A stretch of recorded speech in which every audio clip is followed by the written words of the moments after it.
there's different degrees of runners. If you get the good ones that have that little grippage on the back of them, there's the ones that have a little grippage on the bottom of them.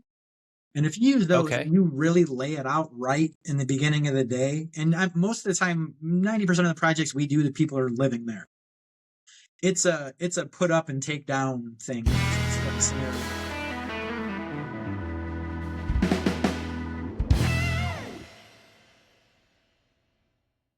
Yeah. Hey, how you been, man? It's nice seeing you. Well, yeah, I'm good. I had Are an you good interesting though? I had an interesting day, but I'm good. You did. Yeah, want to hear about my day? All right. Wanna hear about my I would day? love to hear about your day. Do I have to introduce my drink first this early, this quick? Yes, you sounded Is it going to hesitant. be that kind of a story? You sounded hesitant. Yeah, I did. Okay. yeah. Yeah. Go shoot. So What's quick. up? What are you going through? So quick recap of my day. So I was made the round to a couple quick projects this morning, and I was heading back home. It was Okay. just before lunchtime, so I was going to go home, get some lunch, let my dog out, and then I was going to go to another project in the afternoon. And when I was driving home, I'm Okay. driving on the expressway, and person in front, it's been crappy here. It's been kind of snowing today, pretty chilly, whatever. So, people drive really slow. I get it. But this person in front of me kept slowing down. So I decided to go around him. So I kind of floor it as much as my little Transit Connect can be floored. And I hit passing gear, right? So I go around him. And then when I go to decelerate a little bit, my RPMs get all goofy. And then I go to spinning your tires. Well, that's what I thought at first, right? Because it's kind of slippery, it's slushy out. And then I go to get into the exit ramp. All of a sudden, I'm hitting the gas pedal, RPMs are going, and that thing's not moving. So I'm like, all right. Looking at my shifter, like I didn't accidentally hit anything. So I pull over and off the side of the exit ramp, throw it in park, put it back in drive, and I'm going in first gear. And from first to second, not shifting. RPMs are just jacked way up. So I'm like, okay, I got some sort of transmission problem going on here. So I luckily made it off the exit ramp and safely off to the side of a major street. It was convenient as far as your car breaking down, right? So I call a tow truck, tow it to my mechanic who's about 4 blocks from my house, and he sent me a whole list of things wrong with this work truck. I need a new transmission. No. The engine mount is bad. It's leaking oil in multiple spots. I need 2 new tires in the front. The brake reservoir was almost empty, which is surprising because it was braking just fine. There was a whole long list of stuff. So now I'm thinking, great, now I get to see, is it worth, you're talking, thousands of dollars worth of work. And this is a new transmission is, Yeah. This is an 11-year-old. That's a few $1,000s just for that. Right. Uh-huh. Not to mention engine How many mount, miles do you have on oil that thing? leaks, 153,000. Which those things are supposed to go 250. They claim. What they don't tell you is it's held together by rubber bands and plastic, and it's really going to take quite a bit of money to get it to go that 250, right? So is it worth putting $6,000, $7,000, $8,000 into something like that where it's worth at most not that thing, right? No. Sell it to one of your employees and then get a real man truck. I don't even mean a real man truck, but a real contractor and a real contractor van. And if if you guys listen to our vehicle truck episode that we did, I don't remember what number it was. Yeah. You'll know what I'm talking about. You don't have to get I'm not talking about getting a pickup truck. I'm talking about actually getting something that you can work out of. And not a minivan that you're driving now either. Something, substantial, like an actual van. Yeah. That's meant to be worked out of. So it all comes. So I would say sell it to your employee. And tell them there's nothing wrong with it. It's great. Right. Just don't go over 10 miles an hour. You'll be fine. Yeah. No. Want to hear part Man, two? that Want to hear part sucks. 2 of my day? There's part 2? There's part 2. Boy, okay. And this all Yep. comes full circle. Hit We me. talked about vehicles previously, so now we get to revisit the vehicles. We did. We were just, I Yep. think, last week talking about having shark bites in your job box. Yeah, Yeah. we Okay. did. I get Yeah. home today, literally get home, and I hear water in my garage. So I have like a slop sink. Oh, no. Yeah, I have like a slop sink in my garage. It's been freezing. It's been sub-zero temperatures the last 2 days. And Wow. today it got a little bit warmer. So none of these water lines they're not running through an exterior wall, but they're on the interior wall, surface mounted, the interior wall of my garage. My garage gets pretty freaking cold. So I think it got just cold enough and then warmed up just enough today where I had not put these on, but compression fitting shutoff valves that are on the water supply lines to this slop sink. One of them, the cold, just literally shot off. Just shot right off. Whoa. Yeah. So I opened the door to my garage and had water just a jet of water flying across my garage. So I'm like, of course I run for the water main, shut it off, and I'm thinking, all right, what the heck is going on? So sure enough, I go over and look, and it just came off completely. You just see copper just hanging off. Straight off. Yeah. Fell Really? right off, hanging by the water Was line. the ferrule still on there? Yeah. Still in. Okay. No, it was still, that was inside the valve. So I don't think they did a good enough job of compressing that. Yeah. Yeah. But how nice is it to have those shark bites handy? I would have gone and gotten them from my truck, but my truck was at the mechanics because the freaking transmission's no good. Luckily, I kept an extra set of them in my garage. I have a plumbing box in my garage, so shut the water main off, throw that shark bite on there, water turned right back on. All right, at least I'm up and running again, right? I've had a great day today, right? So that's been my day today. Yeah. Wow. You've had quite the day, and that all happened today. That all happened before 1:00 today. Yeah. Oh my gosh. Yeah. And I'm surprised you made it to the podcast today then. Congrats. Yeah. Well, yeah. What a trooper. Yeah. Shark bite. If I Company had shark man bites, right I probably there. wouldn't be, because I would have been trying to find a way to get to Home Depot and get solder a cap on there or something, and or put a new compression valve on there or whatever. Luckily, hold on. So that was your only form of transportation, correct? No, I have a personal vehicle, SUV. Yeah, I have a Explorer. Okay, you did. You finally bought one, or did I already know this? I don't know if I told you or not. I don't remember you telling me. 2021 Explorer, but certainly not meant for work. It's nice leather interior, heated seats. It's not meant for work. So, yeah. So I got some interesting, decisions to make. And we're assuming that that water line, the valve popped off because it froze, and the freezing of the ice of the water, the ice just pushed it right off. That's my best guess.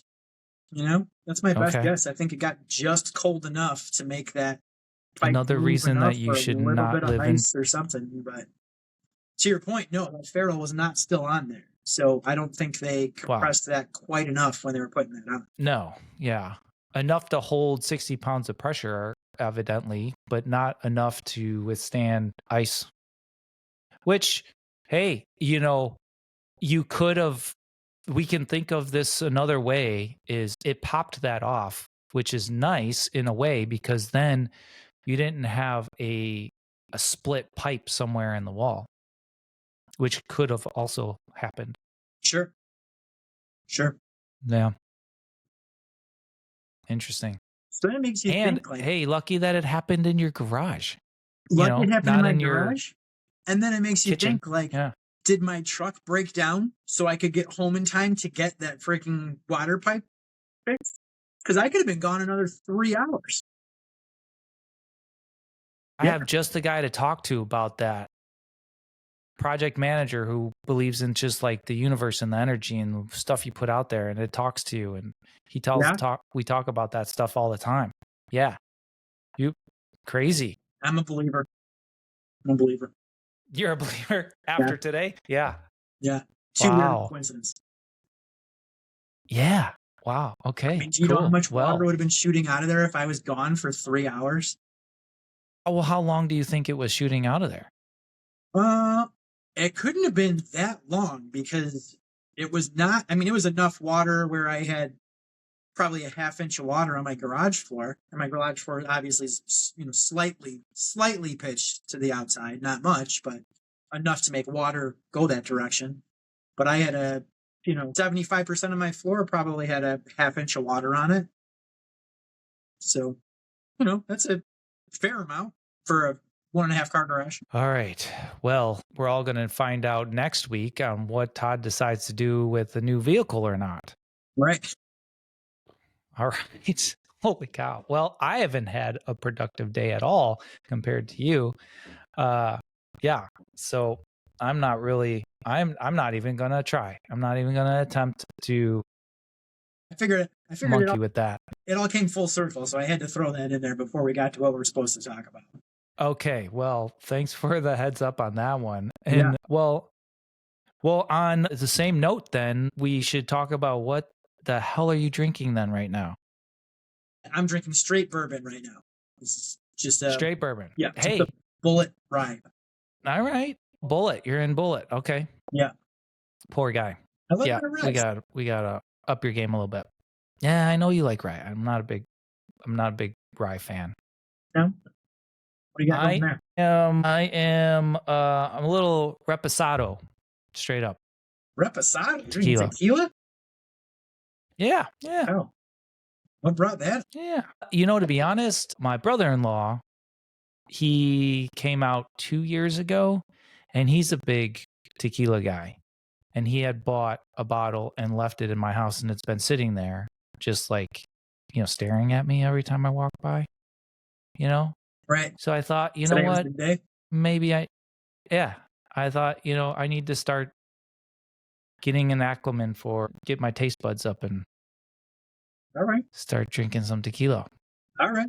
So here I am. It's really good, actually. I was going to say, if you're drinking a reposado, if it's a good brand, that's the good stuff. Yeah.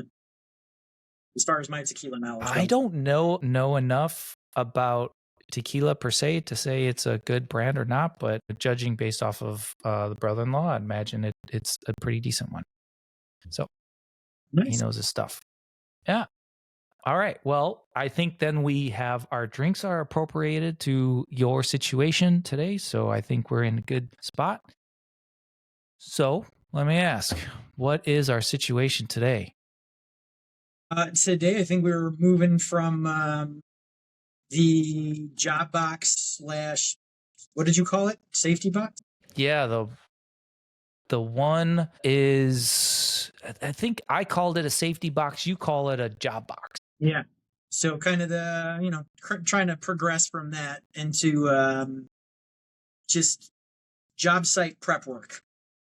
Kind of what are you doing before you're even taking a hammer to anything, before you're doing any demo, before you're making a mess and all that stuff. What are you doing? What does your checklist look like for that? Make sure you have a, smooth start to a project. You're not getting dust all over somebody's house. You're not making a mess where you're not supposed to make a mess. All that fun stuff. I like it because we were the last couple 101s. We talked about little pre-construction, job box safety stuff that we had laying around. Now we're talking about, starting the project, right? Yes. And we're on the job site, day one. What are we doing? Right? And protection. Yeah. Job site protection.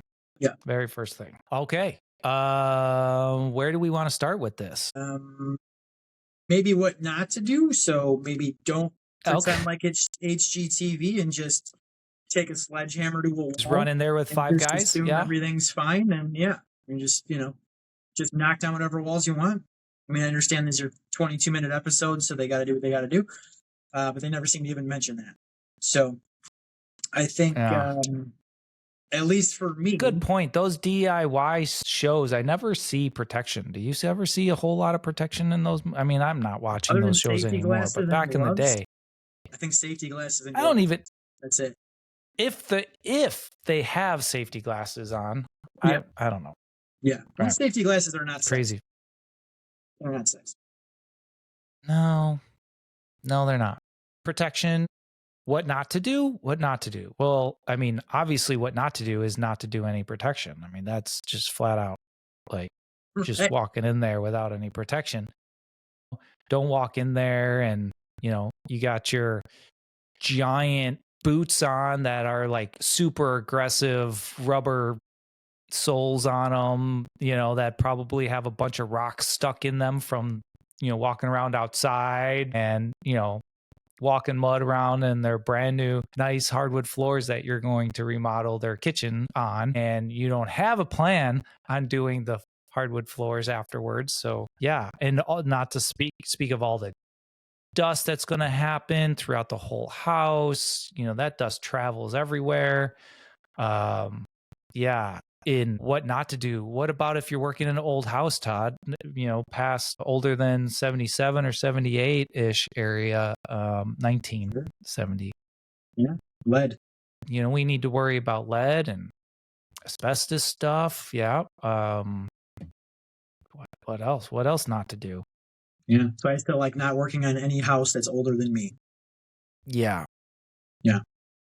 Eliminate lead altogether. I mean, if that's, I was born in 79, so eliminate lead altogether. If that's what you eliminate quite a bit of asbestos, not all of it, but quite a bit. Is that really your rule? Like you won't touch any house that's 1978 or older? No, but in a perfect world, that's what I would like to do. Yeah. But there's too many old houses that, that you end up working on that just, just by the nature of what we do, you're going to end up working on older homes, Mm-hmm. And that's, yeah, that's fine. The project that I'm working on right now is 1898. Holy cow. 1898? I think it's 1898 or 1897. Yeah. Yeah. Old house. Wow. That is an old house. It's got a root cellar with a bunch of mechanicals in it down there. It's fun. Yeah. Yeah. Probably some ghosts in that house. Maybe we'll have some.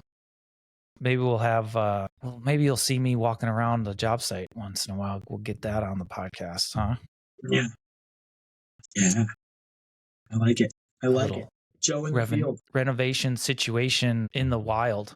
I like it. So where do we start? All right. Site prep. Well, the very first thing I do. What's the very first thing you do? It's floor protection, right? Like you're walking in there, and the very first thing you're doing. Right? I only put one thing doing? above it. I only put one thing above that, and that's any coffee. You got to start with the coffee. Okay, two things. Coffee and owners items and like room adjacent stuff. So let's say you're remodeling the kitchen. Okay, we're gonna demo this soffit and take all these cabinets out, bust these countertops out. Well, what's on the other side of that wall? If that's a dining room wall that's got really nice sconces and a really nice piece of art hanging on that room, right, hanging on that wall right behind there that you're going to demo, and not demo the wall, but demo everything on that wall, you're creating enough vibration and everything else to potentially disrupt that, So the first thing I want to do is just kind of a clean sweep. If they have anything important, anything of value, and any walls we're going to be hitting, remove all that, put it somewhere safe, get it out of my way. Then I'm worried about covering floors. Good point. I make it a very strong point in the contract signing and all of the lead up before start date. Okay. Is that the homeowners need to remove all of the personal items. We do walkthroughs before start date. So I actually have, but between contract signing and start date, there's another meeting in there that's kind of like an expectations, and we walk the site and we talk over a lot of things, and that'll be where, hey, that dresser on the back side of this wall needs to be moved out. We're going to want to take down all of those paintings, that kind of thing. We walk through that and ask them to remove all that stuff. Okay. Yeah. So you're doing that ahead of time. Probably. Yeah. And we're hoping that the homeowner has all that stuff moved out. I mean, if they don't, and it's small things, we will move those, of course. And so good point. Definitely walk around, make sure no collateral damage before you start hammering on that shower wall to get the tile off. What's on the other side of that wall? Because you're going to be making a lot of vibrations on that wall. And if there's tile on the other side of that wall, let's not do that. Yeah. You're going to end up with cracked tile on the other side's wall. Right. Yeah. Or cracked whole other room you didn't want to. Joints or whatever. Yeah. Yeah. All right. Good point. Okay. Now can we go to floor protection? Now we can cover the floor. Absolutely. Thank you. Finally. Absolutely. All right. So, okay. So floor protection, I think floor protection is, you can do it in many different ways. However, it's going to depend on the difficultness and the velocity of your demo process and your project, and also what you're trying to protect, on how crazy you want to get with floor protection. I agree. Right? So it's as simple as putting down some ram board, or you can just put down some plastic. You can put down just some moving blankets. You can put down masonite. Put down some runners, just some drop cloths. Yeah. Yep. Some drop cloths, painters drop cloths. It's right. So it's all dependent on what are you demoing? How long are you going to be there? Yep. All that. Yep. I agree. Right? What do you think? I agree.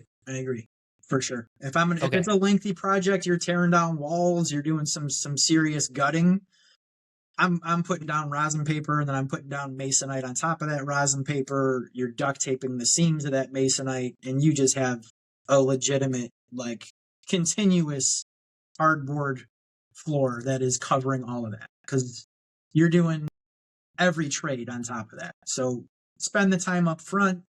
Ounce of prevention is worth a pound of cure, right? Spend a couple hours, cover the entire floor, and then you have no concerns throughout the duration of the project.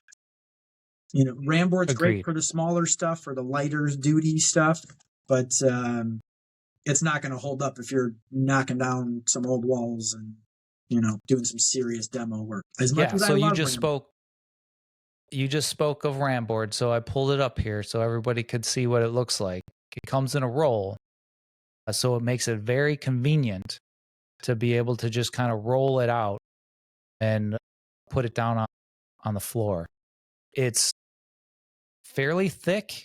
However, if your carpenter's going to drop a hammer on it, you're still going to dent the floor below, which is why it might behoove you to put down masonite first, or vice versa. It really doesn't matter if you want to put masonite on top of the ram board, or the ram board on top of the masonite, or however you want to do it. Just make sure something is down.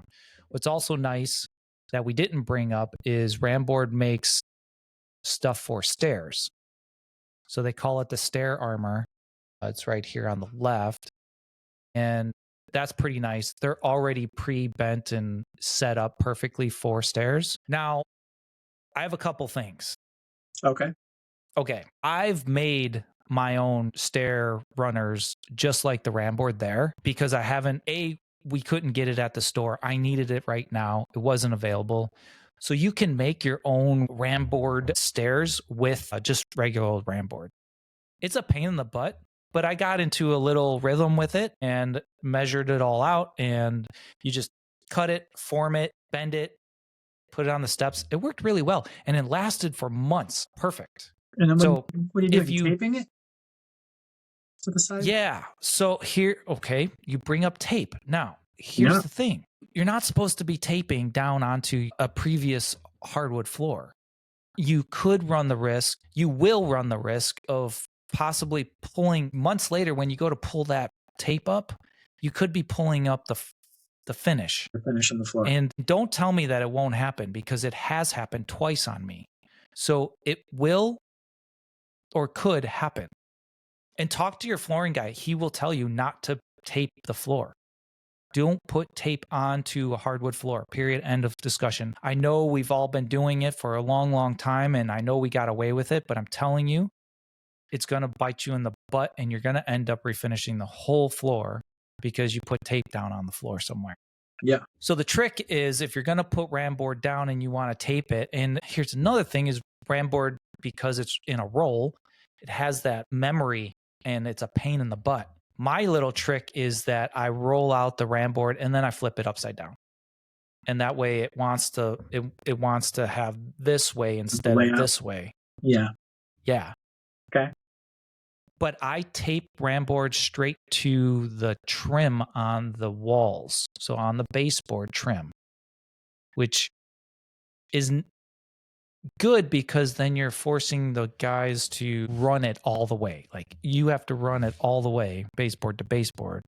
And then you can tape to the baseboard, and then you tape it to itself with overlaps, and you should be good. Now, the picture that you saw for the floor on the stairs, you saw them having tape on the steps. This is the tricky part. Depending on the width of your stairs, if you buy the pre-made ram board stair armor, they may not be long enough to hit the sides of the runners that you can tape to. So you're kind of in a dilemma. And you can tape, what I've done before is I've taped the stair armor, the ram board. You can tape it to itself to the next one below and keep going, but something needs to keep it in place. That's really hard. And if you can't tape to the stair, I don't know how you're going to do it, because I run into this dilemma all the time. That's why I started to make my own. And when I was forced to make my own, I realized that I can make it long enough and bend it in such a way where I can make sure that the width is going to work. And then I can make sure that they're all going to be overlapped in such a way where I can tape them to themselves and they'll stay in place. And it worked. But it took a ton of time to do that. And I don't know if there's a huge benefit to that. So to this day, I would stick with just buying ram board stairs and hope for the best. All right. I don't know. All right. What are you doing on the stairs? I have not used the ram board product on stairs. 90% of the time, I'm doing drop cloths. I'm doing runners. And if I know there's going to be a lot of up and down, a lot of carrying debris, a lot of heavy work that you're up and down those stairs, then I'll do 2 layers of runners. But that's the extent of it. I feel like anything else, like if it's a carpeted stair, then I'll use that sticky rollout plastic stuff first, just to cover the actual carpet. The carpet. Keep that carpet film, whatever you want to call it. Yeah, the carpet film. Mm-hmm. Yeah. Mm-hmm. So certainly I'll use that. That stuff works great just for your initial line of defense. But on top of that, yeah, I'm runners all the time. Yeah. So are you concerned with a trip hazard? Because those runners, I mean, they're moving and bunching up on you all the time. Yeah. So are you? I will say there's different degrees of runners. If you get the good ones that have that little grippage on the back of them, there's the ones that have a little grippage on the bottom of them. And if you use those and you really lay it out right in the beginning of the day, and most of the time, 90% of the projects we do, the people are living there. It's a put up and take down scenario for the staircases daily, most of the time. Okay. So if you really put those down nice and tight, and I mean tuck that right into the tread and riser right in the back there and really wrap them nicely, and it's got that little grip friction on the back of it, they sit really nice. So I don't get all that concerned about trip hazards. It could happen, but someone could trip on a step just walking up and down the stair anyways, So I'm not too concerned about it. It seems to work really well. Of course, now that I said that, someone tomorrow morning is going to trip on a frickin' drop cloth on the stairs after the day I had today. If today was any indication of what's going to happen tomorrow, you're in trouble. How about it? Yeah. Okay. Yeah. I got a question for you. Since we're on stairs, what are you doing with the railing? Usually nothing. I mean, depending on the work. That's a shame. Yeah, usually nothing. you've never scratched, dented, ruined the railing. The guys are walking up there, grabbing the railing all the time, carrying garbage, scraping the railing. I can say I can certainly count on one hand the amount of times that that's happened over the years. Okay. But you're a lucky guy. It has happened. Yeah, it has happened.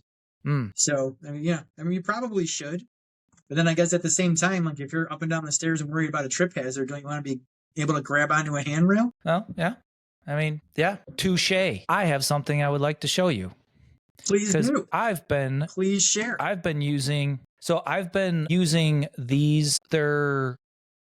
It's a moving blanket material that is just wide enough to fit over the railing. And then it's got Velcro on it. So it's got Velcro on it so you can kind of hold it in place so it doesn't slip and slide. Okay. It's pretty cool. Yeah. It's not perfect. Nothing's perfect. But the fact that I could use it over and over and over again, and it's the right size. So what I've done in the past is I've bought, I don't know, like 6 of them or whatever. And then as many as you need. What's also nice is that you can wrap the posts, like the newel posts, straight up and down with them too. So that's nice. Yeah. Yeah. You can kind of see that there. Yeah. And because what I usually do is you can see how they just do a wrap around the railing. What I do, pro tip, wrap once around, because the straps are really long. So wrap once around one of the balusters and then go back up, because then it doesn't slide. Yeah. And then if you, and it has 3 of those Velcro strips. So if you do that in all 3 places, it's pretty sturdy. And that way, to answer your question about, or your concern about, grabbing onto it, it's got some movement, right? But it's not going to slide all the way down after you. And I'm sorry, maybe you mentioned this, but how long were those? How long are those? They're 6 feet long. 6 feet long? 72 inches. Yeah. Okay. Nice. Yeah. And I think they're like a foot, 13, somewhere around there wide. So you got plenty to go around. Yeah. All right. And they're only like $25 or so. Okay. I like that. Now, I don't know where I've purchased them before, but just for this purposes to show on the show here, I just found them on Amazon real quick. Yeah. And they're there. So. Okay. I thought those were really cool. Well, and like you said, reusable, so that's nice. They're reusable. I'm not throwing plastic on them. So you're not just draping a moving blanket over the railing and having it shift 15 times a day, and so right. That's pretty nice. They're just kind of locked in on you. I like that. Yeah. Okay. And I also like that you can cover, because they're you can use them on the newel posts is what I really liked too. And if you have enough of them, then you could cover pretty much anything you want. Now, I assume the answer is no, because you aren't doing anything to cover the railing, so you're not doing anything to color the balusters either then, right? No. Okay. All right. So if you're anything like me and you have OCD and you go crazy on everything that you do, listen up. Next step. Just level up here, guys. Todd's doing the bare minimum to get by here. I'm glad you brought this up, because I was going to ask. That's nice that it covers the railing, but what about the balusters? Awesome. You ever hear of a pool noodle? Pay attention to the balusters. Pool noodle. Done. Cut to size. Pool noodle. It doesn't get better. I mean, they fit perfect every time. Yeah. That's a lot of pool. They come in different sizes. So you can get like long ones, and then you can use them and you can get as many colors as you want. So what also is nice is you can get your company colors. Ooh. Right? So come on, let's go. We're doing this for real. Like, we're a real company here. Yeah. Let's do this. Depending We're branding. on the client, like favorite football team, favorite sports team. Well, okay. So in theory here, you are buying these noodles once and then you can use them multiple times, because for mostly balusters are usually around the same Diameter, height, lengths, right? Sure. Yeah. And so, and even if you're a tad bit short, you're covering the majority of them. If you're an inch short on the top, who cares, right?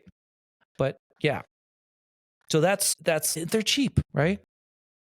Now the railing, just to show you guys how ridiculous I am, the railing, I had once used the corrugated pipe. You get yourself a 4-inch corrugated pipe, like the ones you would use outside for drainage. Style? Yeah. Yeah. Uh-huh. Okay. You cut that sucker right down the center because it's cheap, thin plastic, and you wrap that thing around. You can wrap that thing right around the top of the railing.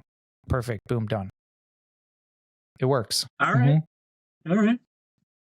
Listen, when you're dealing with a huge project that's going to be 8 months long, and the main drag of this whole project is going to be up and down these steps all day, every day, and you do not want to redo this nice, beautiful railing and all the balusters. And I mean, take the time. What did you say earlier? An ounce of prevention is worth a pound of cure. Absolutely. Yep. Yeah. I don't know. And I enjoy doing the protection part. Like I don't know. People, yeah, I don't mind doing it. I don't know. Yeah. No, I know you like demo. I don't like demo. I like protection. Maybe you don't. I don't know. So that's protection in a nutshell on the railings and the balusters and the stairs, floor. We talked about floor protection a little bit. Yes. Ram board is kind of my minimum. I do ram board no matter what project I'm doing. That's the minimum that's going down. Masonite will go on top of that or below that. It doesn't really matter to me. If it's a really nice project, if it's a really nice floor that we're trying to protect, if we're not going to redo the hardwood floors, but we're going to be working on them for 6 months, people are going to drop their tools. They're going to drop something. Ram board is not going to be enough to protect from that. This 1898 house that I'm working on, the second floor has fir hardwood floors. And I shouldn't even say hardwood. So it's a very soft wood floor up there. I am super concerned about those floors up there. So that's going to be where I'm going to put masonite down, ram board, and really be very more particular than I would be on the first floor of this house, because it's all oak hardwood floors. And so that would kind of hold up a little bit better. Still going to use it though. Yeah. All right. Yeah.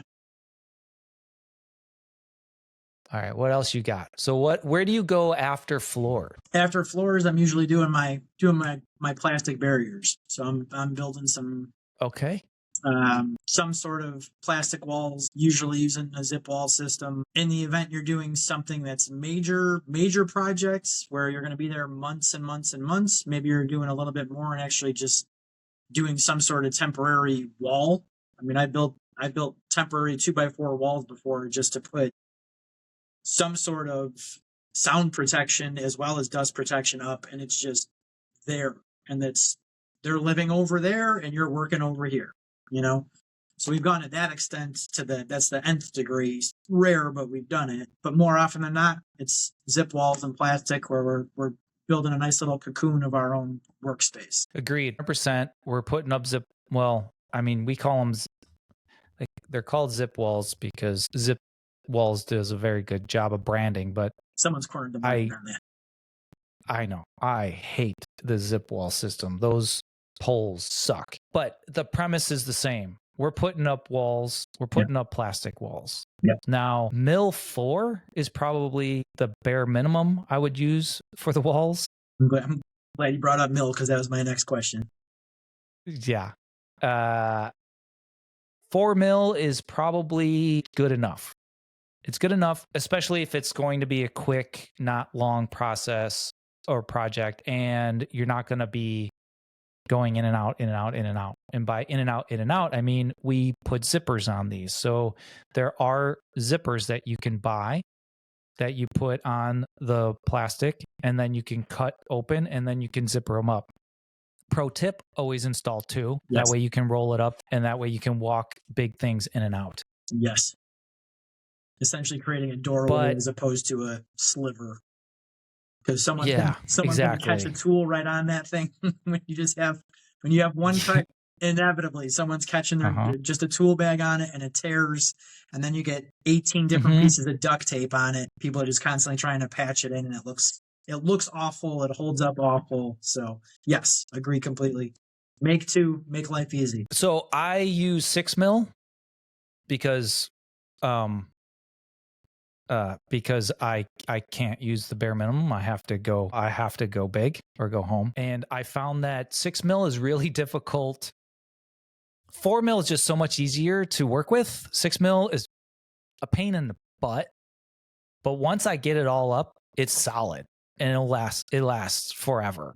Like people are bumping into it and it's not ripping holes. It's lasts. So if you need something that's going to last for a very difficult, long project that a lot of usage is going to be going in, and a lot of people are going to be going in and out, especially where you're going to put the door, I would recommend 6 mil. I know it's difficult, but it's really nice. Now, I don't like the zip walls. The poles. I have to mention that those poles really, really suck, and they are based off of a spring that's in them.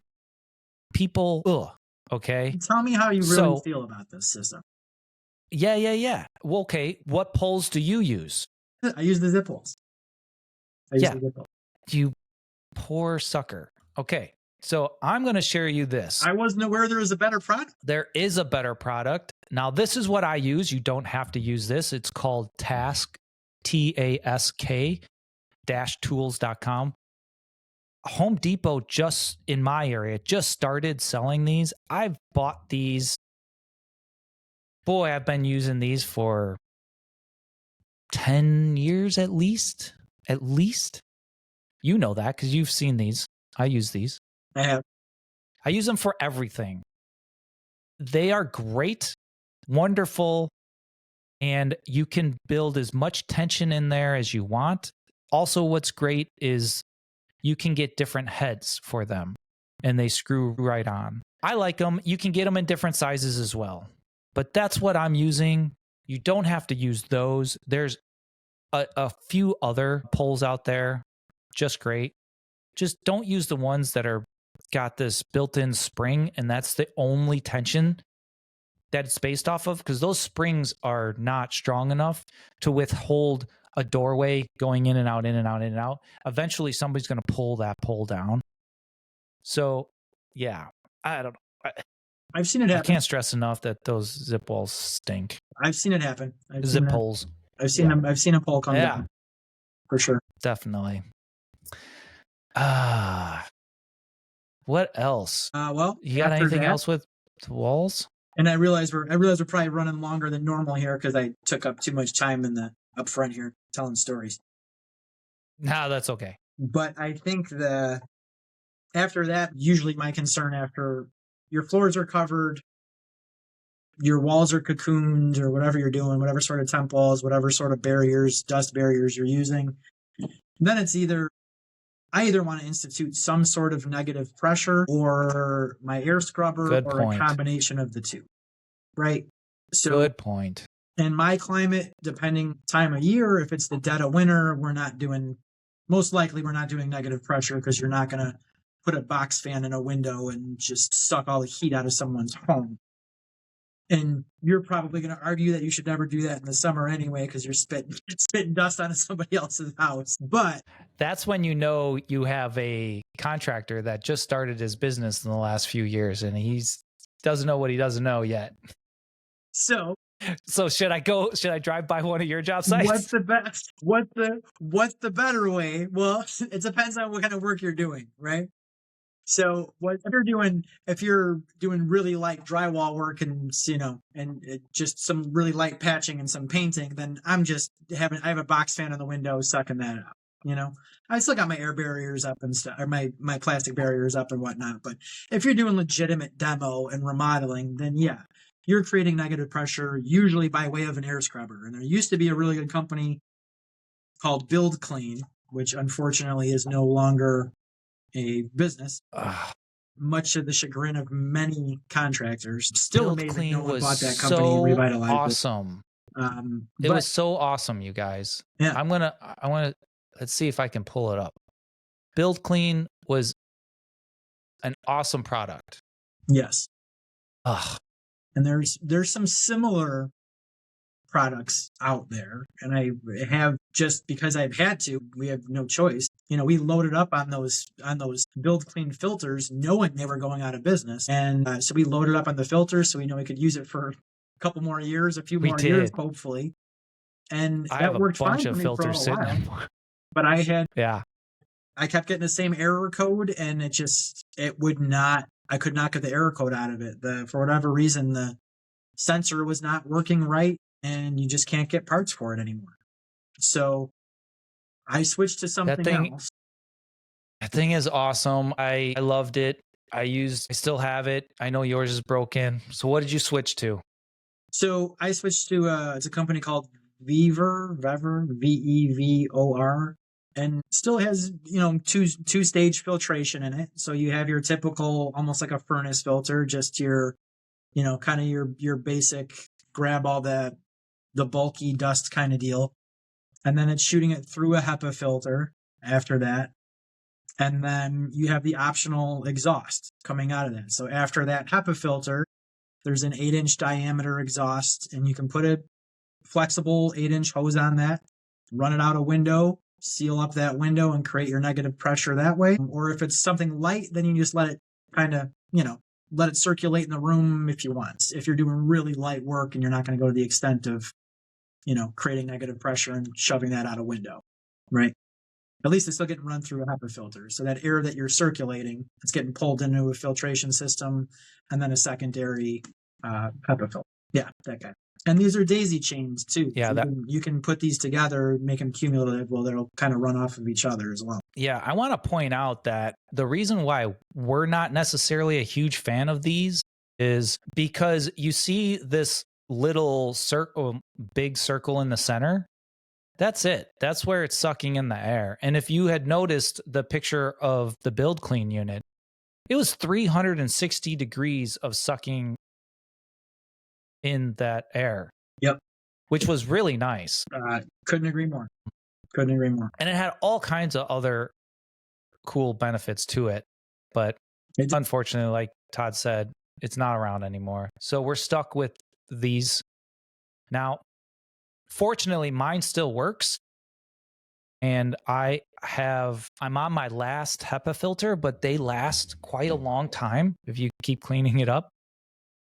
But I have a whole box of the outside filter, so I'm good to go until it dies. Outside filters, if you want them, I'll have to ship them to Washington. But I think I have 3 or 4 of them in my garage still. Yeah, well, I don't need them now, but I mean, you're not going to use them. No. Yeah. Yeah. Ship them.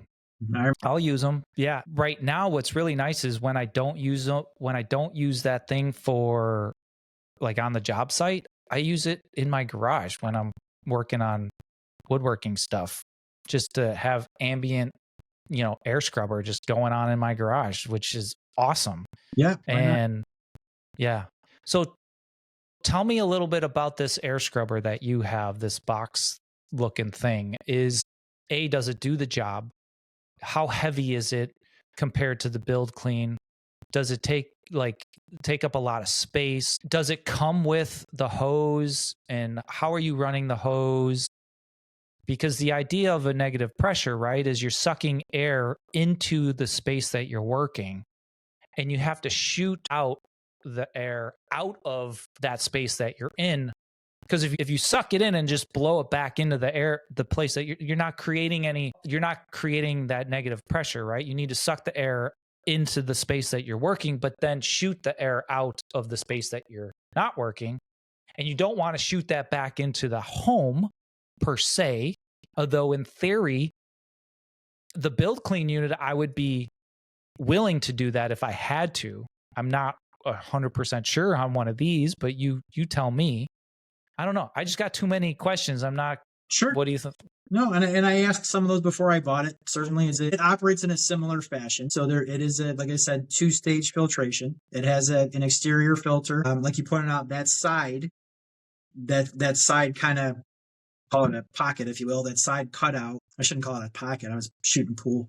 Sorry. That's that side cutout. That's all you're getting. So that's, like you said, that is the bigger difference. That was awesome that the Build Clean had that 360-degree capacity to pull all that air in from all over the place.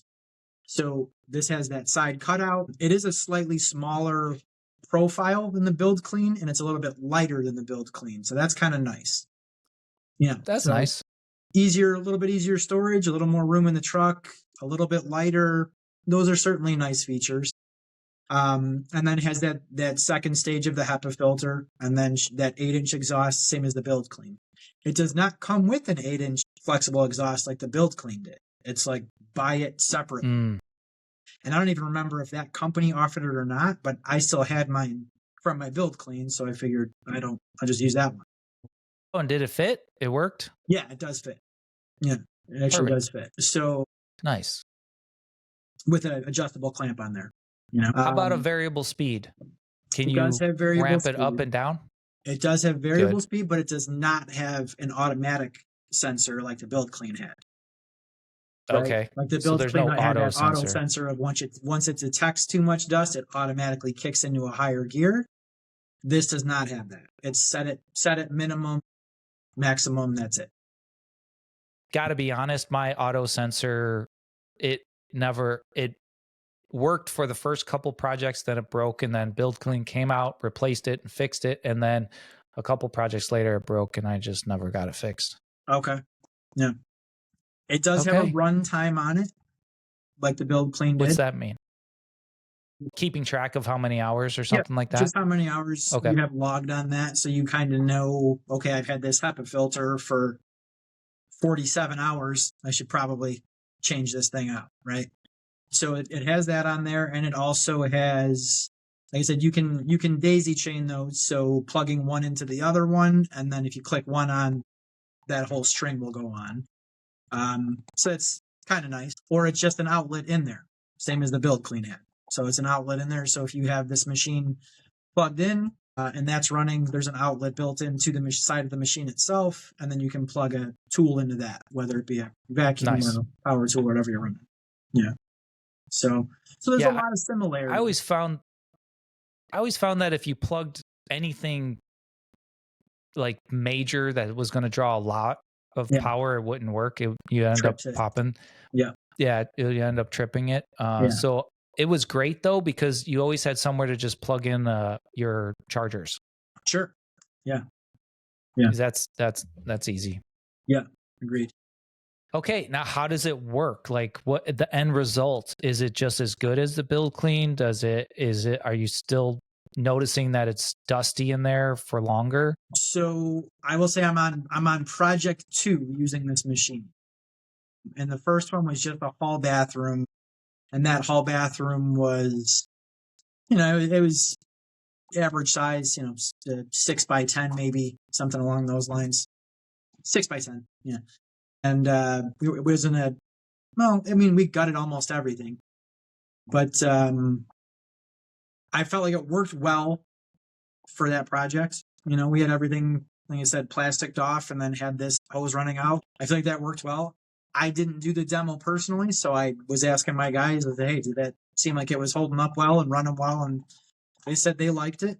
So it seemed didn't have any complaints about dust from the client. So that's always good. So it seemed like it worked well on that one. The second project is a little bit bigger. It's kind of it's a kitchen remodel, and then we're doing a bunch of just work around the edges, new fireplace around, crown molding, trim work throughout, all that kind of stuff, replacing a few doors. So that's kind of picking up a little more as far as cubic feet that it has to cover, I guess, cubic volume that it has to cover. So far, same different employee working on that project, and he likes it. He said he has no complaints. So far, so good. We'll see how well it holds up over a couple more projects, getting some wear and tear and all that fun stuff. Okay, good. Yeah. Good. Well, I think I have to say, out of everything, as far as protection goes, the biggest thing that you can do to kind of level up is to buy one of those air scrubbers. Everything else is just, good best practice. But there's so many contractors out there that are not considering negative pressure and how important it is. Yeah. What's really nice, one more point and then we'll let you guys go, is if you've been through this for this long, toodles. But remember when we talked about putting zippers in the wall, right? So you remember you're going to be walking in and out of these places, out of the kitchen, right?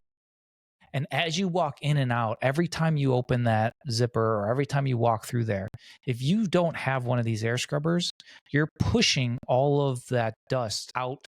So all of the work that you just did with putting in all of those nice 6 mil, 4 mil walls that we just got done talking about, every time you walk in and out, you're letting all of that dust get into the rest of the house.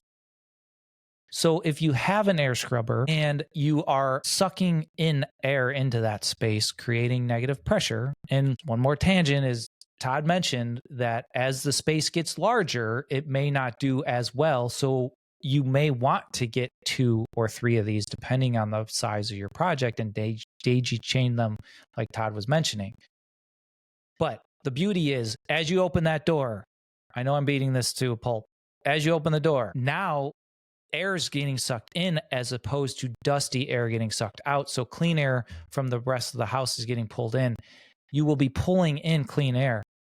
In theory, you won't be letting all of that dusty air out. You will be carrying some dust with you as you walk, but generally that will be contained in your walkway, and that's why you're doing the rest of the protection. So get an air scrubber. Yes. Huge. On that note, huge. I think we did a pretty good job here, Todd. We could probably Hopefully keep going somebody for got an hour, but there's no way. Yeah. I don't think anyone's left, honestly. It's just you and me. Everyone gave up a long time ago. All right. Cheers, everyone. Thanks.